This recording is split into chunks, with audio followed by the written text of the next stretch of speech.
अहमदाबाद के शिविर के अंदर हुड्डा साहब को बोलने का मौका ना मिलना मंच से, दीपेंद्र हुड्डा को बोलने का मौका ना मिलना मंच से, क्या हरियाणा कांग्रेस के अंदर अब सब कुछ हुड्डा साहब के हिसाब से नहीं होगा?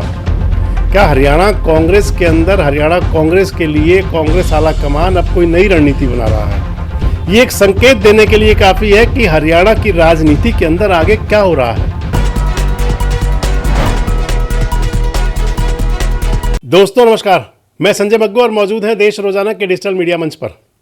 इस समय पूरे देश के अंदर एक चर्चा है, राजनीतिक चर्चा, और वो चर्चा कांग्रेस की है। कांग्रेस का भी हाल ही में एक शिविर हुआ है, चिंतन शिविर, यानी कि कांग्रेस ने चिंतन किया, मंथन किया, मनन किया कि एक बार फिर से कैसे सत्ता में वापसी हो। अगर गुजरात की बात करें तो गुजरात में कांग्रेस 3 दशक से सत्ता से बाहर है, और बाकी अगर देश की बात करें तो देश के अंदर इस समय लगभग 1 दशक से ज़्यादा हो गया, 11 साल होने जा रहे हैं देश के अंदर मोदी सरकार को। अन्य राज्यों की बात करें तो स्थिति कुछ ऐसी ही है। चाहे वो उत्तर प्रदेश की बात कर लें, उत्तर प्रदेश के अंदर लंबा समय हो गया जब कांग्रेस सत्ता से बाहर हुई। बिहार के अंदर कांग्रेस 2ym दर्जे की पार्टी हो गई। यानी कि गुजरात के अहमदाबाद के अंदर कांग्रेस ने चिंतन किया, नूतन गुजरात, नूतन कांग्रेस, इस प्रकार का, और न्याय पथ और ये सारी बातों के साथ में जो ये शिविर संपन्न हुआ, ये शिविर हरियाणा के लिए भी एक संदेश दे करके गया। अब आप कहेंगे हरियाणा के लिए क्या संदेश था? तो हरियाणा के लिए संदेश ये था, आप उसका मूल समझें, आपको विस्तार से बताऊंगा।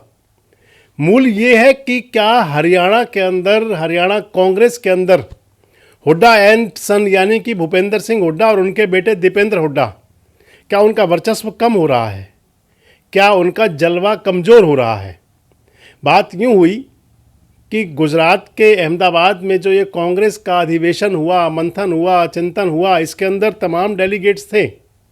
पहुँचे तो इसके अंदर भूपेंद्र सिंह हुड्डा भी थे, पहुँचे इसके अंदर दीपेंद्र सिंह हुड्डा भी थे, हरियाणा से इसके अंदर रणदीप सिंह सुरजेवाला भी थे, कुमारी सैलजा भी थी।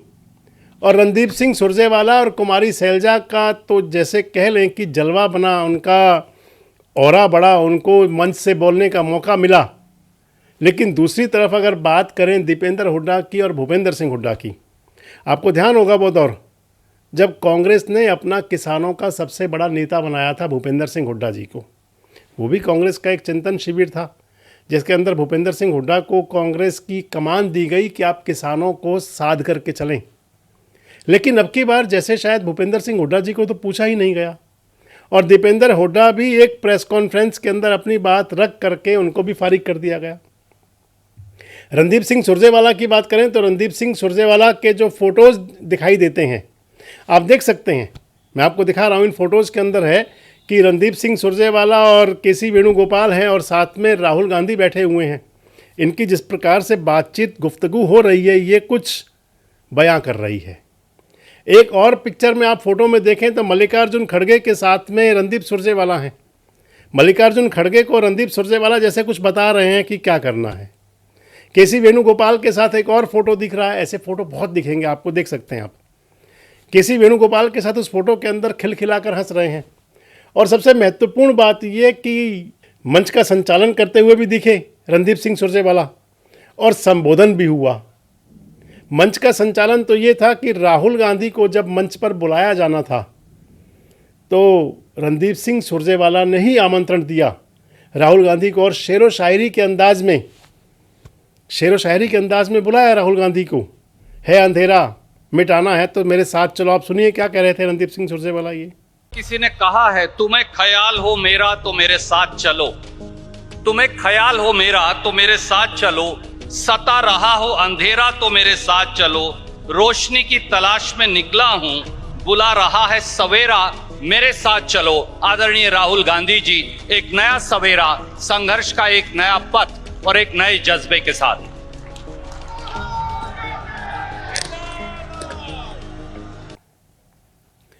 इसके अलावा भी कई प्रस्ताव जो पेश करने थे वो रणदीप सिंह सुरजेवाला ने किए। कुमारी सैलजा को मंच पर मौका मिला, जो मैं आपको बता रहा था।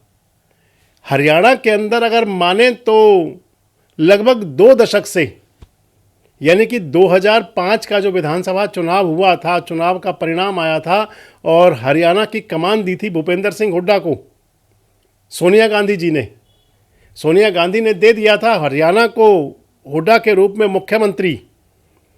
चुनाव किसी के नाम पर हुआ हो, चुनाव में कुछ भी था 2005 के चुनाव में, लेकिन पावरफुल हो करके निकले थे भूपेंद्र सिंह हुड्डा। भूपेंद्र सिंह हुड्डा 2005 से लेकर के और अब 5 चुनाव हो चुके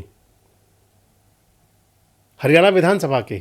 2005 का चुनाव के बाद का देखें तो फिर 4 चुनाव हुए।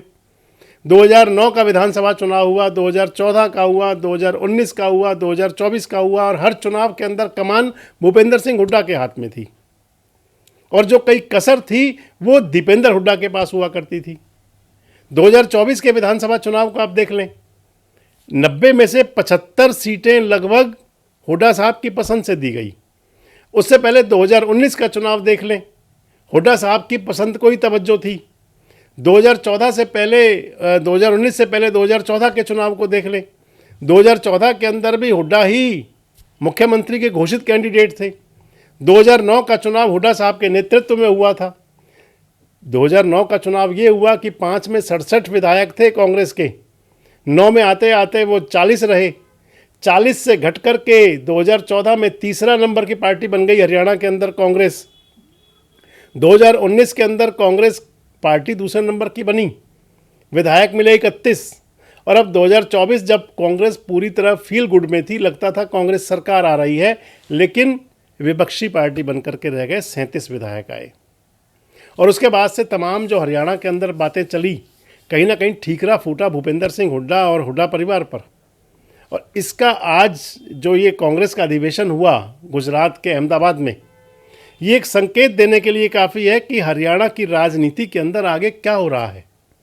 हरियाणा की राजनीति के अंदर कांग्रेस की जो राजनीति है वो कौन सी करवट लेगी। भूपेंद्र सिंह हुड्डा के पास क्योंकि इस समय विधायक दल के अंदर बहुत बड़ी मेजॉरिटी है, बहुत बड़ी पावर है, 37 विधायक हैं हरियाणा कांग्रेस के, और 37 में से कम 30 विधायक तो ऐसे हैं कि जो पूरी तरह हुड्डा साहब के साथ हैं।